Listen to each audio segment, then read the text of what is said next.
여호수아 2장 15절부터 24절까지의 말씀을 제가 봉독하겠습니다.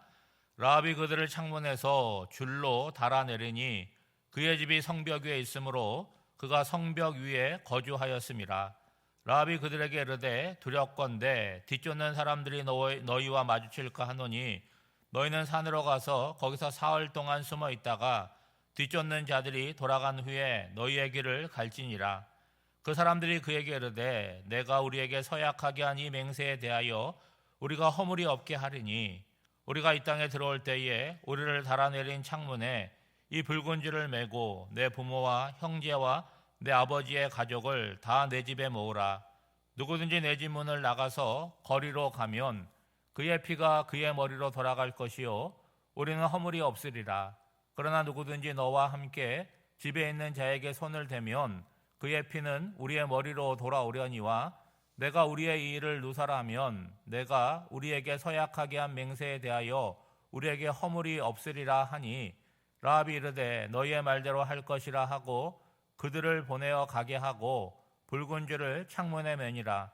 그들이 가서 산에 이르러 뒤쫓는 자들이 돌아가기까지 사흘을 거기 머물매 뒤쫓는 자들이 그들을 길에서 두루 찾다가 찾지 못하니라. 그 두 사람이 돌이켜 산에서 내려와 강을 건너 눈의 아들 여호수아에게 나아가서 그들이 겪은 모든 일을 고하고 또 여호수아에게 이르되 진실로 여호와께서 그 온 땅을 우리 손에 주셨음이므로 그 땅의 모든 주민이 우리 앞에서 간담이 녹더이다 하더라. 아멘. 여리고성 정탐 사건의 내용이 오늘 이제 마지막 부분에 이르게 되는데 결론은 24절 아니겠습니까? 가서 제대로 정탐한 것이 없어요. 바로 발각이 돼서 죽을 뻔하였는데 그들이 하나님의 은혜로 돌아와서 어떻게 보고를 합니까?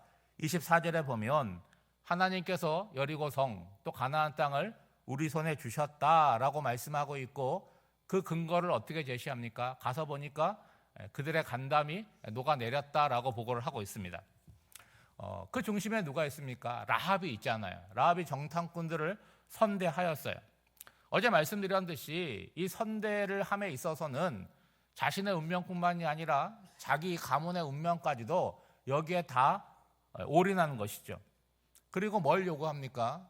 이스라엘의 선대, 정확히 말하면 여호와 하나님의 선대를 구하고 있죠. 무엇보다 사람과의 약속이 아니라 여호와 이름으로 맹세하고 증표를 요구합니다. 여러분, 라합이 요구하는 선대는 뭡니까? 지금 이 일에 자신과 자신에게 속한 사람의 운명을 걸었는데 그들의 생명을 요구하는 거죠.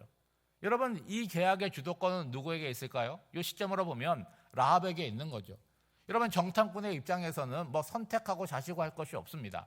그러니까 이 계약이 잘 체결되었고 그 이후에 일어나는 일이 오늘 이제 본문에 나오게 되는데 일단 추격하는 사람의 시선을 따돌렸으니까 한숨은 돌렸지만 아직 끝난 것이 아닙니다.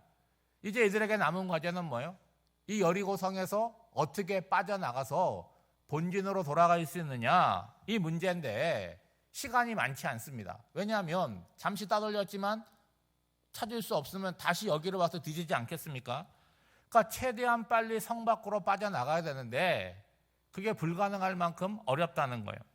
근데 15절 말씀해 보니까 이 라합이 운영하는 사업장이 어디에 있었느냐? 성벽에 있었다는 거예요. 그러니까 성벽에 있는데 그 사업장에서 창문을 열으면 성 밖이 보이는 그런 구조로 되어 있었다는 거예요. 그러니까 밖으로 빠져나갈 때 복잡하게 할 것이 아니라 그 성 밖으로 열려있는 창문을 통해서 줄로 달아내리는 그런 방법을 썼다는 거예요. 여러분, 이 방법이 통할 수 있는 게 뭐냐? 성문이 굳게 닫혀 있잖아요. 들어올 수도 없고 나갈 수도 없어요. 그러니까 성 안의 문제지 성 밖에서는 누가 빠져나가는지 알 수가 없어요. 그러니까 그렇게 하는 거죠. 또 하나 추측을 해보건대 이 라합의 사업장의 그 창문이 어떤 의미가 있느냐. 그동안도 성문이 닫혀 있을 때 급한 사람들이 있지 않겠어요? 빠져나가야 되는 사람, 또 밤에 성문이 닫힌 후에 들어와야 되는 사람들이 있지 않겠어요? 그런 사람들이 드나들었던 그런 통로가 아닐까라는 생각을 해보는 거죠. 이제 정탐꾼들의 생명은요, 그들만의 것이 아니라는 거예요. 여기에 뭐가 지금 붙어 있습니까? 라합과 그와 관련된 사람들의 생명과 운명이 정탐꾼의 생명에 달려 있다는 거예요. 라합은 이들을 성 밖으로 내보내면서 신신당부하는 거죠. 추격하는 사람들이 있으니까 지금 돌아가다가는 큰일 나게 되니까 산속에 들어가가지고 조용히 며칠 숨어 있으라는 거예요. 그러면 추격자들이 뒤지다가 못 찾겠다고 생각을 하고 철수한 다음에 돌아가라라고 얘기를 하겠죠. 예. 근데 여러분, 이 말이 일리가 있잖아요. 지금 여리고 성에서 본진으로 가는 여러 개의 길이 있지 않겠습니까? 추격하는 사람들이 아무데나 추격하겠어요?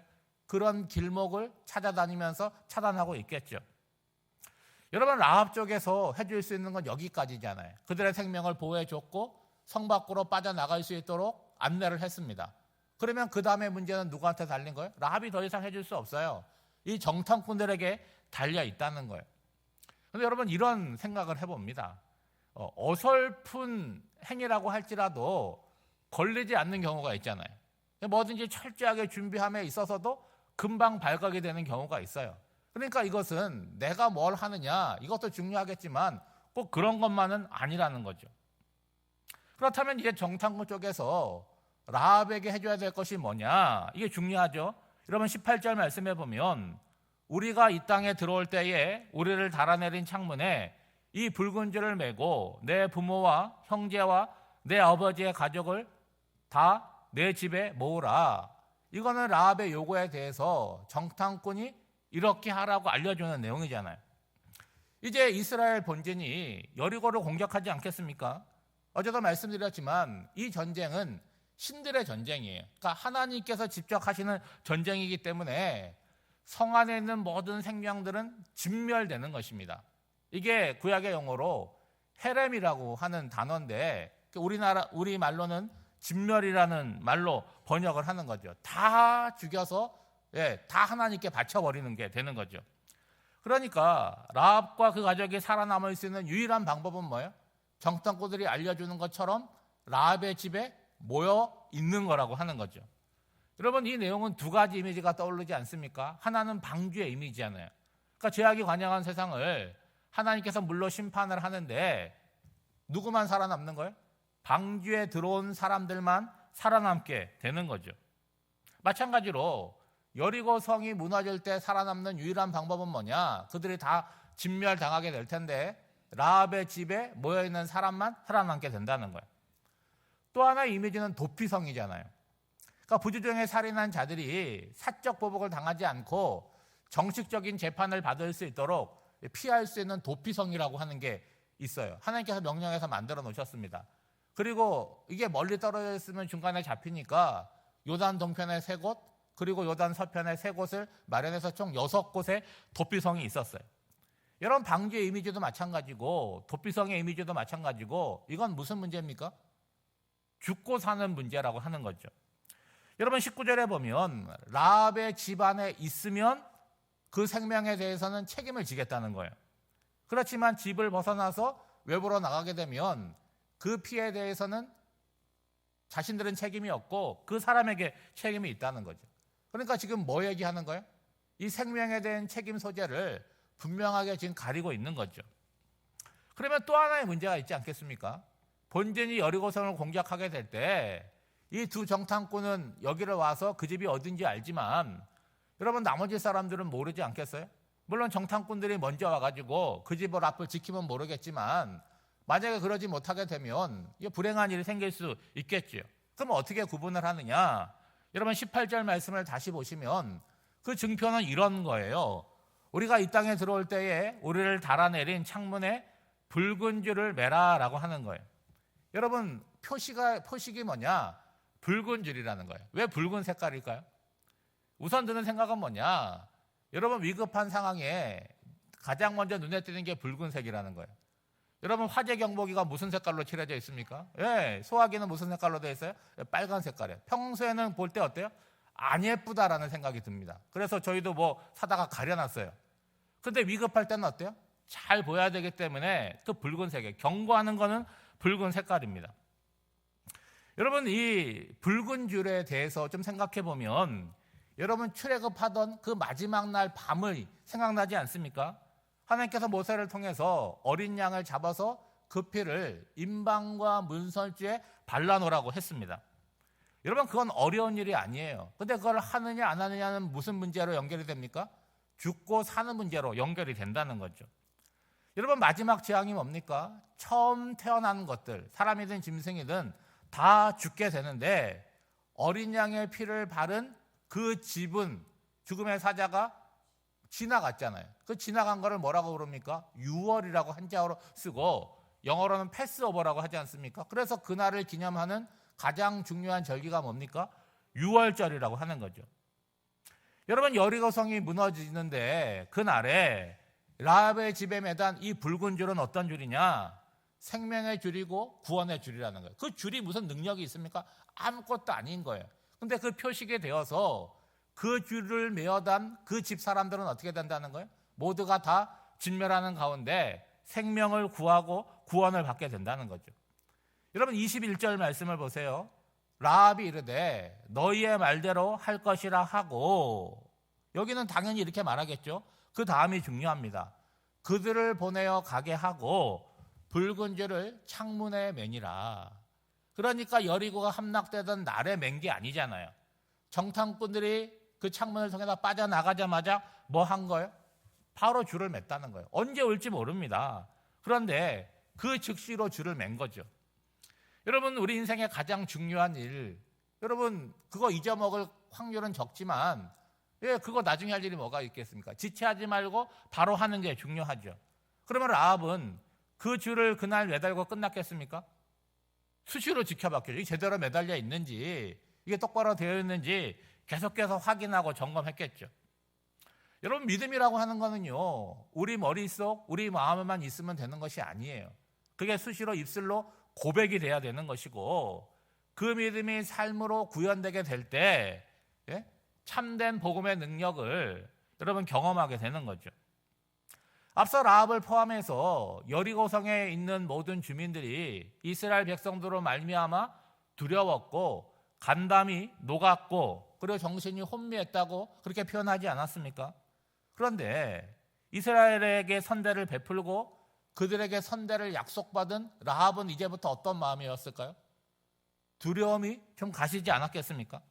그리고 매일매일 창문에 매달린 붉은 줄을 보면서 안심했겠죠.